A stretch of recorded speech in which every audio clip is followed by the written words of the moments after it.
Santo Mãe Miguel. Seu Miguel, com as suas labutas, é Santo Miguel. Não lhe faltando beatificações, apócrifos o canonizaram. Milagres o plebeu realizou aos montes, mais que 3. A cada dia, em cada esfera, planta ervas, lançando sementes ao sol, ajeitando o chapéu, indo às urnas, apostando, empurrando carrinhos de picolés, vendendo amendoins e barganhando perfumes adulterados.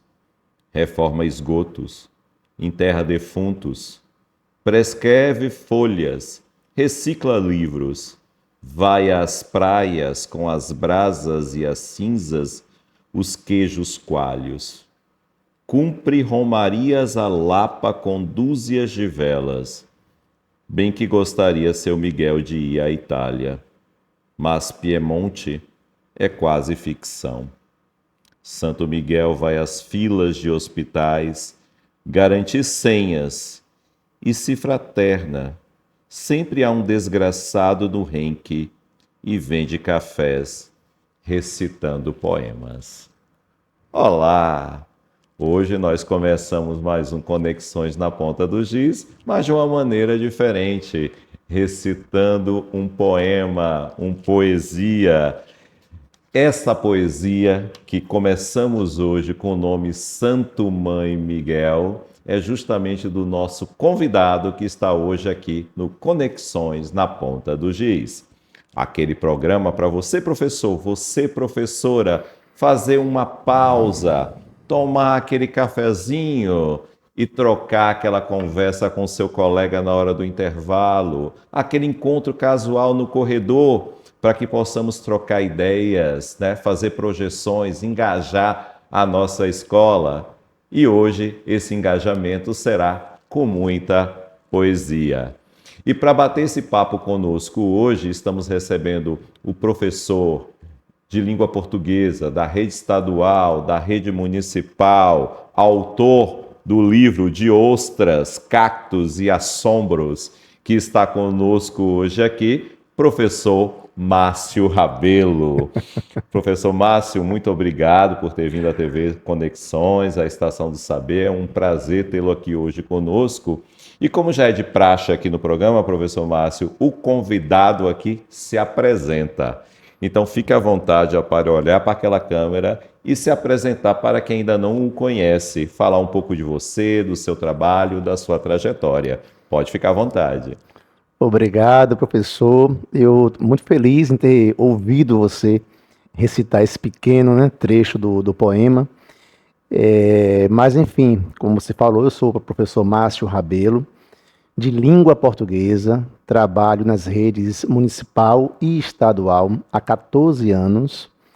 E, para além do meu trabalho como professor, eu desenvolvo um trabalho literário. Tenho produzido literatura para crianças, jovens e adultos. Publiquei em 2020 meu primeiro livro, que, por sinal, é um conto infanto-juvenil, chamado A Casa da Chácara. Depois, eu publiquei um livro de contos, contos esses que eu escrevi ao longo de minha jornada estudantil, ainda na Universidade Federal da Bahia. E depois também. Então, reuni esses contos no título chamado Contos de Quase Amor. E agora, por último, lancei semana passada, esse último livro, que é um livro de poemas, intitulado De Ostras, Cactos e Assombros. Que maravilha, professor. Antes de falarmos propriamente do livro, eu quero saber um pouco dessa sua atuação aí dentro da escola, principalmente da escola estadual, né? Já que nós estamos conversando aqui com colegas, principalmente da rede estadual, alguns colegas de redes municipais também assistem ao nosso programa, mas basicamente o nosso maior foco de receptividade do nosso programa são professores da rede estadual. E há sempre uma cobrança de que a gente precisa ampliar cada vez mais essa ampliação, essa visibilidade das práticas que os colegas têm feito dentro da rede. Então, me parece que esse trabalho que você desenvolve também, tanto quanto escritor, ele tem reverberações no seu trabalho na sala de aula. Então, eu queria que você contasse um pouco para a gente como é esse seu dia a dia na sala de aula e de que maneira essa poesia entra nessa sua prática na sala de aula. Bom, pois é, a poesia é importantíssima para a nossa prática, porque dentro de um contexto onde a leitura está um pouco mais difícil, a poesia é uma esperança, não é? Porque é um texto menor, então você pode trabalhar ali dentro de um espaço de 50 minutos, 100 minutos de aula, tá? Então é uma coisa mais imediata, uma coisa mais rápida, e além disso, é um texto que aproxima muito o aluno da leitura, né? Isso com certeza. Talvez um romance, uma história maior, assuste um pouquinho o alunado, especialmente se for alunado do Fundamental 2. A poesia não, ela aproxima muito. Eu tenho feito essa experiência, né, e tem funcionado, tá? Posso até aqui abrir um pouco os parênteses para mostrar que quando eu fiz meu mestrado, por exemplo, eu trabalhei com texto do teatro baiano. Por ser um tipo de texto que eu percebi isso na minha experiência pedagógica em sala de aula, na prática mesmo, eu percebi isso, que os alunos gostam muito mais de ler texto de teatro, porque eu faço um exercício de dividir aqueles personagens. Então, eu entrego a cada um personagem, né? Então, aquela voz, né, fica responsável para um aluno executar. E o outro, outra voz, e o outro, outra voz. Então, é um jogo, né, nós chamamos de leitura dramática, uma leitura dramatizada. E eles vão fazendo aquelas vozes, imitando o que seria aquele personagem. Então, eles ficam atentos, né? Quando um para, o outro começa, quando um fala, o outro responde. E fica um aluno responsável para poder ler o que está entre parênteses, né, no que não é fala de ninguém, é apenas o movimento que o ator deveria fazer no palco. Então, é uma brincadeira lúdica, uma coisa bem bacana de se fazer essa aula com o texto de teatro. E, além disso, o texto poético também traz isso. Especialmente se for uma poesia que trata, tem uma linguagem mais do cotidiano, traz um assunto que aproxima esse aluno, não é, do que está sendo dito ali, que seria o caso, mais ou menos, de alguns poemas desse livro. Então, a poesia modernista, por exemplo, tem muitos poemas crônicas, né? São poemas crônicas. Eles trazem um assunto, eles trazem ali um contexto social. Então, fica muito mais fácil de trabalhar. Então, além disso, o texto poético, ele produz entrelinhas, ele produz muita lacuna para que seja preenchida, né, por nós que vamos ler, discutir aquele texto. E o aluno gosta de adivinhar, ele gosta de perceber as coisas, e quando ele é muito bem orientado para perceber, né, de que maneira, quais são as pistas que o texto deixa para que ele possa caminhar e construir um discurso, construir uma análise, ele vai ficando mais à vontade com isso e vai produzindo esses sentidos. Então, essa construção de sentido, a partir de um texto poético, né, eu percebo que meu aluno fica mais à vontade e ele usa aquela criatividade que ele tem, que só está guardada, né, ele vai desenvolvendo isso. E daí também nós podemos aproveitar para pensar a metáfora, pensar a hipérbole, pensar o paradoxo, essas figuras de linguagem que são, afinal de contas, o jogo que é feito entre o poeta, né, e o seu leitor, né, que é com quem ele vai dialogar. Então, essa linguagem poética ela é construída a partir de um jogo de palavras, a partir de uma forma literária, né? Então, juntando tudo isso, a poesia fica sendo um material didático, pedagógico, de alta excelência, para que o professor e o aluno possam desenvolver esse trabalho. E tenho feito, por sinal, performance poética, que é você entrega ao aluno um texto, ele não vai apenas recitar como se estivesse lendo esse texto simplesmente. Ele vai pegar esse texto, vai desenvolver ali uma performance. De que maneira eu posso me expressar até chegar ao ponto de tratar esse texto como um monólogo, por exemplo. Então, é o meu corpo performando esse monólogo. Então, a poesia em sala de aula é tudo de bom. É. Conforme nós conversamos um pouquinho antes ali nos bastidores, né, eu até lhe falei que eu trabalhei a escrita poética, mas em uma outra vertente, né? No ensino de história, na aprendizagem da história. E eu percebi isso justamente porque, a partir de uma coletânea de poesias que foi produzida por alguns estudantes de uma escola estadual daqui de Salvador, eu percebi ali um padrão em que a história e a memória coletiva daquela comunidade reverberava naqueles trechos daqueles poemas. Já que eu trabalhei com a comunidade do bairro de Itapuã, aqui em Salvador, que é um bairro em que no passado já foi aldeamento indígena, depois foi quilombo, né? Depois tornou-se uma vila de pescadores, de lavadeiras. Então, dentro daquela escrita poética, reverberava essa identidade do ser itapuanzeiro e também dessa memória coletiva do passado dentro dessa escrita. Então, eu percebi também ao longo dessa leitura que, apesar das críticas de que a poesia, não, pelo fato dela ser muito livre, ela não teria o mesmo valor científico da prosa, não é verdade. Pelo contrário, o fato de escrever em poesia e não em prosa não desmerece a qualidade científica daquele texto. Dentro da sua experiência, você concordaria com essa afirmação? De que, independentemente de eu escrever em poesia ou em prosa, eu posso fazer ali uma demonstração de que há algo ali realmente a ser referenciado do ponto de vista de uma metodologia que traz uma aprendizagem? Isso é sem dúvida, professor, porque é o seguinte, tem até uma crítica a fazer sobre isso, mas uma crítica positiva. Sim. Porque existe, por exemplo, uma fatia da crítica literária que critica muito quando a poesia tende ao que chamam de panfletário, né? Se é uma poesia panfletária, teria um valor menor social. Sim.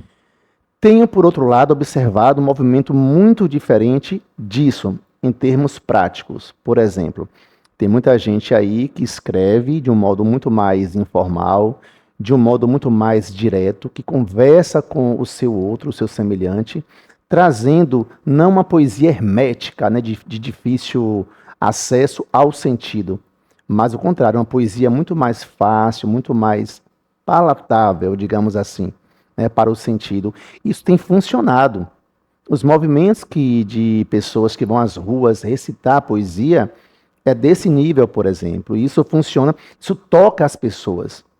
Então, quando eu decidi escrever esse livro, eu tinha o medo de não atender a uma chamada da crítica estética, que exige que exista uma forma mais estética para você escrever poesia, em relação a uma forma menos estética, que seria o panfletário.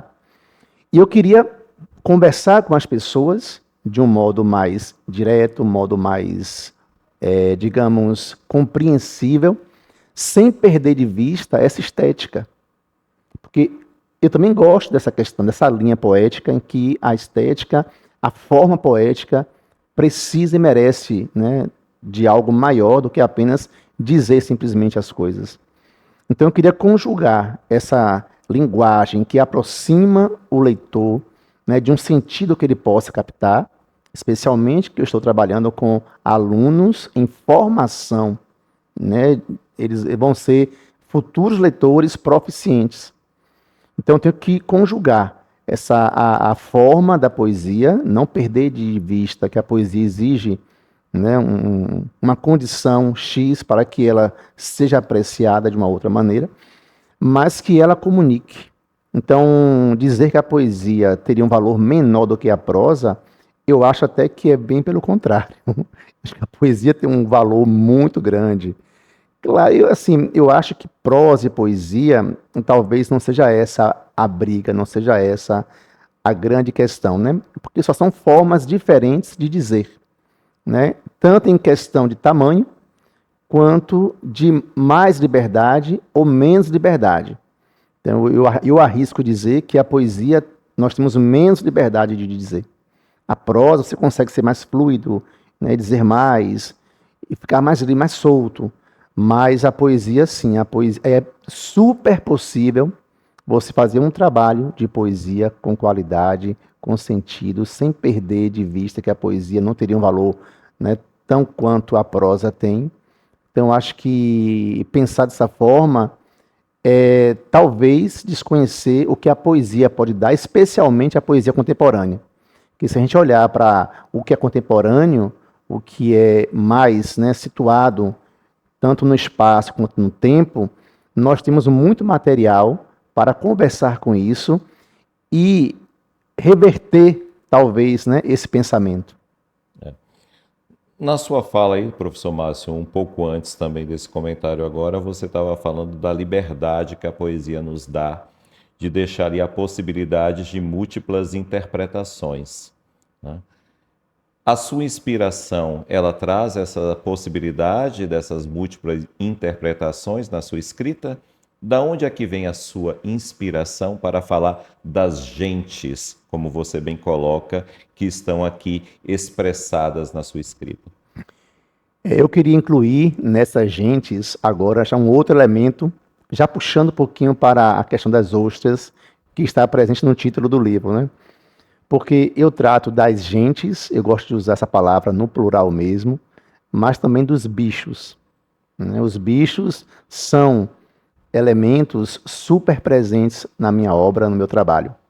E aí tem uma prova disso. Então, eu vou usar o que você acabou de perguntar né, dos sentidos a partir disso. Então, o poema Ostra, por exemplo, numa primeira leitura, você tem apenas um acontecimento, um fato muito banal. Que acontece? Eu escrevi esse texto a partir do que eu vi. Então, eu estava em um dado lugar e pessoas pediram, né, ostras para degustar, tal. E eu percebi uma alegria muito grande daquele grupo de pessoas comendo essas ostras. Eles felizes e com piadinhas, risinhos, tal. E eu, na minha mesa, observando aquilo, eu estava muito distante daquela alegria, porque eu estava dentro do que seria a ostra. O meu assombro, o meu espanto era com aquele bichinho que estava servindo de alegria, né, a sua vida servindo de alegria, né, às pessoas. Então, eu digo sempre, quando falo desse poema, que tem um outro poema de Manuel Bandeira, perdão, chamado Beco, que ele diz mais ou menos assim, né? O que adianta a glória, a linha do horizonte, a paisagem, a Bahia, se o que eu vejo é o beco. Então, naquele momento, daquele grupo ali comendo aquelas ostras felizes, eu só vi o beco, porque eu via justamente a ostra sendo devorada, né? Então, eu compus esse poema a partir dessa cena. Então, eu falo muito desse processo da degustação da ostra, entrando nessa garganta, atravessando o esôfago, o estômago e indo, né, para além. Um pouco depois, de tanto eu reler esse poema, de tanto eu ficar em cima, né, observando, já estava escrito, já estava pronto, eu comecei a perceber uma coisa diferente, que aquele poema traduzia para mim uma outra leitura também, que seria esse domínio, né, de alguém, ou de um opressor, digamos assim, sobre o corpo do outro. E vendo na televisão muitos casos de feminicídio, eu comecei a associar esse poema aos números dos feminicídios no Brasil. E comecei a pensar que essa ostra seria uma metáfora dessas mulheres que estão morrendo, devoradas por uma boca ávida. Então, daí que a gente pode pegar a poesia, né? Mesmo que o poeta tenha escrito com um objetivo, com um sentido, isso não morre ali. Pelo contrário, esses sentidos vão se multiplicar a partir do olhar que as pessoas vão dando, né? Cada qual com a sua leitura, com as suas percepções pessoais subjetivas. É, é interessante nesse subjetivismo que, assim, numa primeira vista também, quando eu olho para o título do seu livro e percebo ostras, cactos e assombros, aparentemente, né, são palavras soltas, né, sem ter aí uma complementariedade.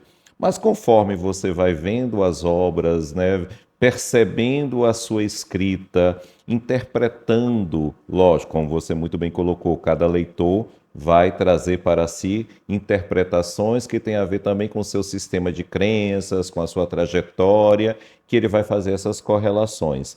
mas eu mesmo, num primeiro momento, o ostras era como se fosse aquele sentimento que está preso dentro de si, né? O cacto é a arma, né? A proteção, né? Eu estou preso dentro de mim, estou ali me protegendo, me cercando de arame farpado, né?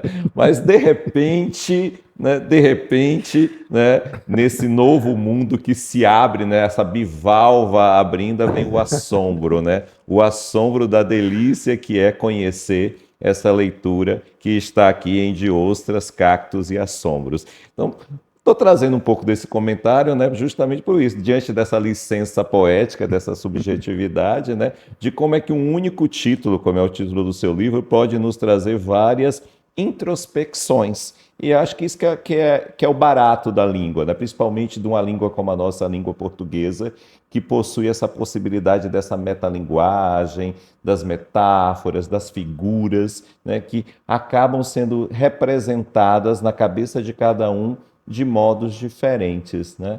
Então, é uma grande alegria. Então, ainda não li todos o livro, né? Li alguns trechos dele, mas o pouco que eu já li já me traz assim grandes reflexões.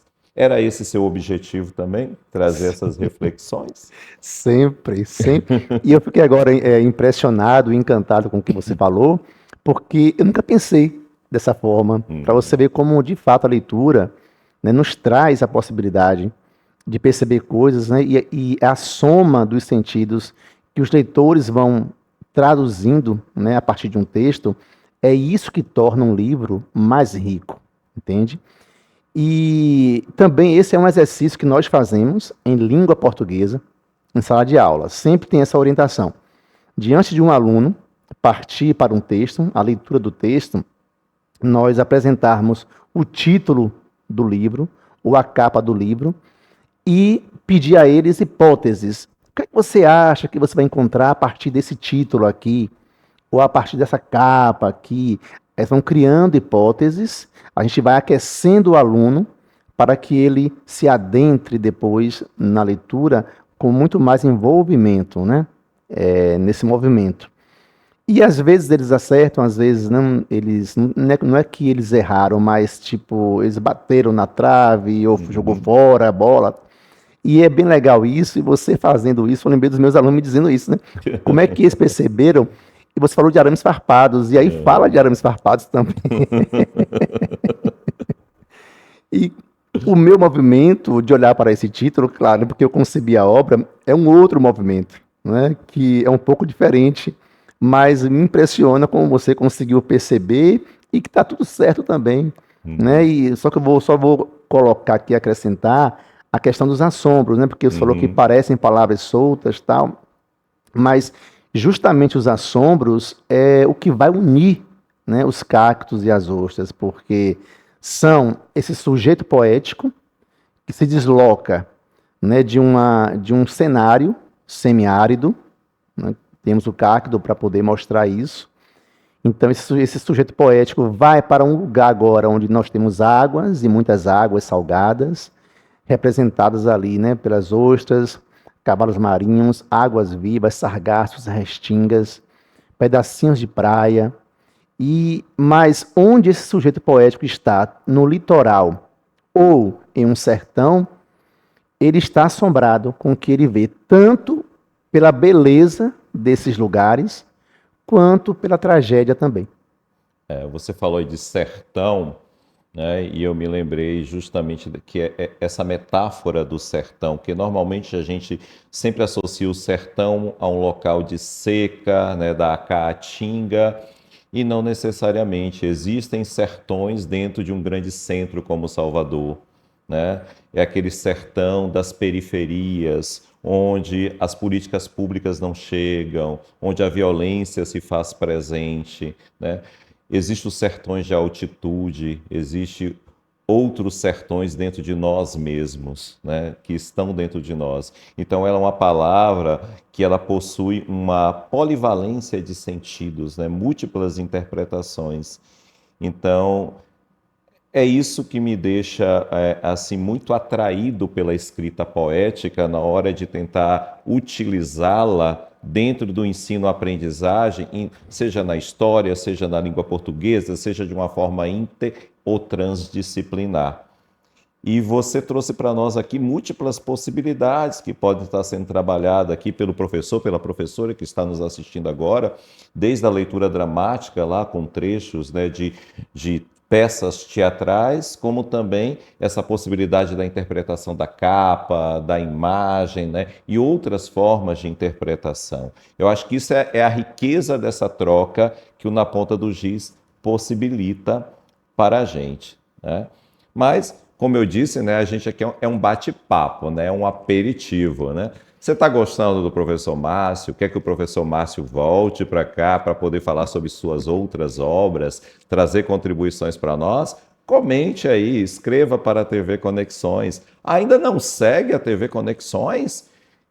Clique aí no sininho e comece a seguir a TV Conexões. Conheça também a nossa plataforma de conteúdos pedagógicos. Vai aparecer um QR Code para você acessá-la e conhecer as nossas cartilhas, que pode ser utilizada tanto pelo coordenador pedagógico como para o professor, diante das diversas temáticas que são tratadas aqui no Na Ponta do Giz. E conheça também os demais programas da programação da TV Conexões, a Estação do Saber, um oferecimento da Superintendência de Educação Profissional, da Secretaria da Educação do Estado da Bahia, do Governo da Bahia, sempre perto de você. Professor Márcio, o papo está muito bom, é tão bom que passou até rápido, né, o nosso tempo. Então estamos chegando aqui nos momentos finais do nosso programa com esse gostinho de quero mais. Então, fique à vontade para fazer suas considerações finais, algum comentário que por acaso não foi feito até então. Também como é que as pessoas podem ter acesso ao seu livro, ao seu Instagram, tá? Quiser convidá-lo para alguma palestra, então fique à vontade para poder se pronunciar. Bom, meu Instagram é Márcio Rabelo, Prosa e Versos. E esse livro, por enquanto, está à venda comigo. Eu posso falar pelo meu Instagram. E em breve estará na Amazon também, tá?